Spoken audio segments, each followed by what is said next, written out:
Hello everyone, welcome back. Today I want to talk to you guys about transitioning from a 2-point sling to a single point sling. Okay, the way I have this rifle set up, I have it set up with an end plate over here, right?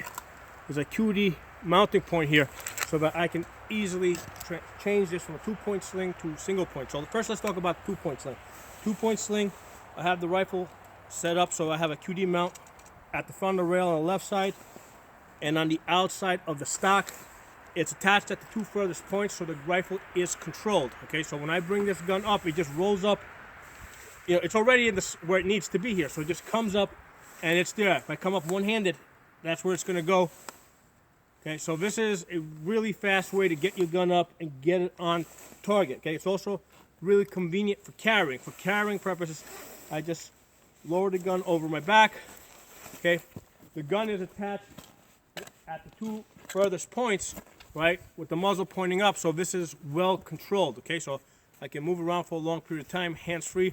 The weight's on my back, so there's a convenient way to carry the rifle. And then to retrieve it, I just roll the gun back around, place the stock into my chest, come up, and I get on target. Okay, and again, when I want it out of my way, just lower it over my back. To retrieve it, grab the comb of the stock, place this into my chest.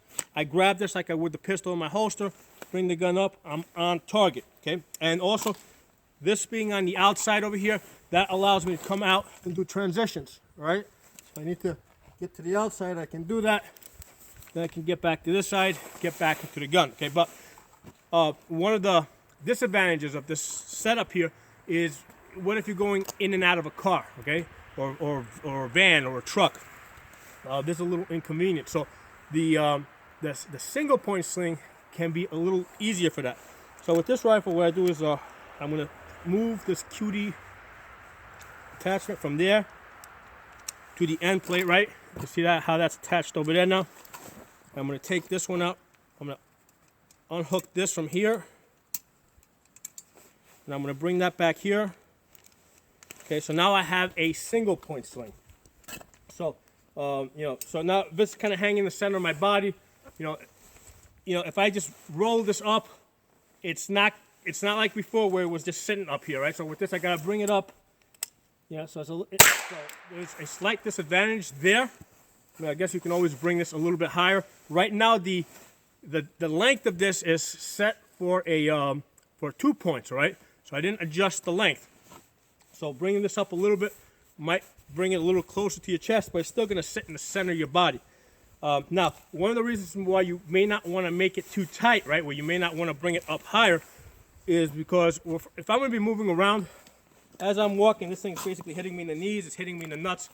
This is inconvenient. So what I want to do, if I'm going to use it like this, is I want to have enough slack in the sling so that I can hook the sling over the magazine well.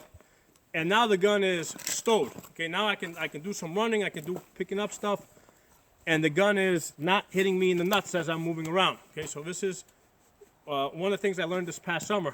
One of my viewers here, gave me a reference to go check this technique out, and I think it's a great idea, and I've been practicing it for a couple of months, and now I wanted to share it with you guys. Now, the problem here is that the gun is still in front of my body, so the weight's in front of me, it's still tiring my back out. Having the gun on your backside is a lot more comfortable. It's a lot more rested. So from here, from this position, I can roll this around. It's not going to roll around as easy, but it can roll around. All right, and now the gun is on my back. Okay. Now you cannot do jumping jacks and stuff like that with this, because it is gonna, come undone, and it's usually going to come undone in such a way that it's really hard to untangle. But from there, I can grab the stock, bring it back around, okay, get it out of the sling, come up, take my shots. Okay, so this is a possibility, because with the rifle in the 1-point position, I can easily jump into a car, right? Because I can point the gun up, right? I can just easily roll this around in a way that I normally can't do when the gun's attached at a 2-point. So there is if you're going to be in and out of a car, or a van, or a truck, or a helicopter, or whatever, this might be a better way to attach your rifle to your body. All right.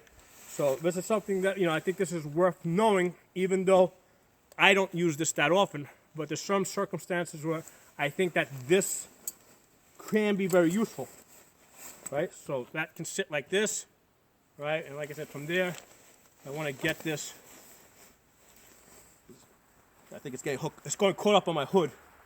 Let's get the hood over. There you go. So it doesn't get caught up. There you go. All right, from there, I'll sit on the back. Okay, you'll be able to walk like this without the gun, stretching your back out. And then from there, grab the comb or the stock right there, and you just pull that around. Then from there, you just get the gun out. Right, and you're able to do that. And then to go back, I'm just gonna undo this, bring that there, hit that QD point, move that out here. All right, and now I have the gun in my preferred position. Okay. Now the 2-point sling does the job of the 2-point sling really good. When I'm using it as a 1-point sling, I don't think it's doing the job of a 1-point sling as well as an actual 1-point sling will do that job. Okay, but if you're going to use the gun as a 2-point sling, the way I use it, it is nice to have the QD attachments and the QD endpoint here, so that you can go 1 point if you need to, right, with relative ease, right? So if I'm going to jump into some kind of a vehicle, yeah, absolutely, I'm going to switch to this. Now I can jump into the truck, whatever. Gun's pointed up. I can sit down, right? I can bring my legs up, right? And then once I get out, I mean, from this position here, if I jump out, I can quickly, I can quickly use the gun if I need to, right? Just jumping right out, right? And then when I get a chance, I can move this back to where I want to have it, where I prefer to have it. So I believe in flexibility. If it's not going to cost you that much, right? Because if I had to do a lot of things to get it from one place to the other, it might not be worth it. But the way I have it set up with the end plate over here, it's a quick change, from one, front and back, right? Going from one to the other, from 2-point to single point. So why not have that option? It's just a matter of changing the end plate on your AR-15 and using QD mounts the way I have them. The way I have them set up on this here, that's the QD mount, in case you guys aren't familiar with it. And they're not expensive. Everything here is pretty cheap on this rifle. The sling itself is either $10 or $15. These QD mounts here, I think they're like $10 or $15 each, or maybe I think I even got a 10-pack, $15 for both of them. Sling is like a $10 or $15 sling. It's got a little bit of flexibility in it, so that kind of helps out a little bit. So I hope you guys enjoyed this video. If you're not a member, subscribe. Talk to you guys next time.